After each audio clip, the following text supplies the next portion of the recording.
আসসালামু আলাইকুম। সবাই কেমন আছেন? কি খবর আপনাদের? আমি আলহামদুলিল্লাহ ভালো আছি। তো আজকে কিছু নাস্তা বানাবো। ধনিয়া কাটতেছি আর এগুলা ফ্রেশ ধনিয়া দোকান থেকে কিনে আনছি, কিন্তু ঘ্রাণটা এত সুঘ্রাণ ছিল ধনিয়ার, ইচ্ছে করছিল তখনই ভর্তা বানিয়ে খেয়ে ফেলি, কিন্তু তখন আসলে ধনিয়ার ভর্তা বানানোর সময় ছিল না। বিকালবেলা অফিস থেকে গিয়েছিলাম, তো ভাবছি একটু নাস্তা বানাবো।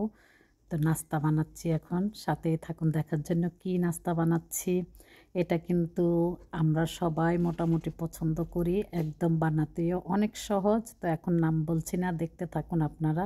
এখন কাটতেছি আমি পেঁয়াজ, তো ধনিয়া কেটে ফেললাম, পেঁয়াজ কেটে ফেললাম, তারপরে আসছে যে পর্ব সেটা হচ্ছে, দেখুন কি। তো ব্যস্ত জীবনে আমাদের জীবন তো চলতেই থাকে, যে আর এই চলার কোনো শেষ নেই। সকালে ঘুম থেকে উঠে একই রুটিন, প্রতিদিন রেডি হয়ে কাজে যাওয়া, কাজ শেষ করে আবার বাসায় গিয়ে রান্নাবাড়া করা, নাস্তা বানানো, শপিং করা, এই সব আর কি ডেলি একই রুটিনে আমরা চলতে হচ্ছে, জীবনকে চালাতে হচ্ছে এইভাবে। আর বিশেষ করে আমরা যখন বাহিরের দেশে থাকি, আমাদের তো হেল্পিং হ্যান্ডও থাকে না।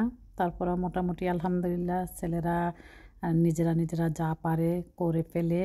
আর আমি বাসায় গেলে মেইন রান্নাটা যেটা, সেটা আমি করি। তো এখানে নিয়ে নিলাম আমি সবগুলি ইনগ্রিডিয়েন্টস। তো দেখতে পেরেছেন আপনারা, কাঁচামরিচ, পেঁয়াজ, ধনেপাতা সব আমি কেটে নিলাম। এখন আমি মিক্স করব কিছু জিনিস। তো ওয়েট করুন। এই যে, তো আমি নিয়ে আসছি এখানে মুড়ি, চানাচুর। দোকানে গিয়েছিলাম, আর আমি খুব বেশি মুড়ি চানাচুরটা বেশি পছন্দ করি। এখানে আমি সব কিছু মিক্স করে একটু মাস্টার্ড দিয়ে দিলাম। দেওয়ার পরে এখন মিক্স করে বানিয়ে ফেললাম বিকালের ঝটপট একটা নাস্তা, ঝালমুড়ি। ঝালমুড়িটা কে কে পছন্দ করেন অবশ্যই বলবেন। আমি ঝালমুড়ি হলে আমার আর অন্য কোনো নাস্তার প্রয়োজন হয় না।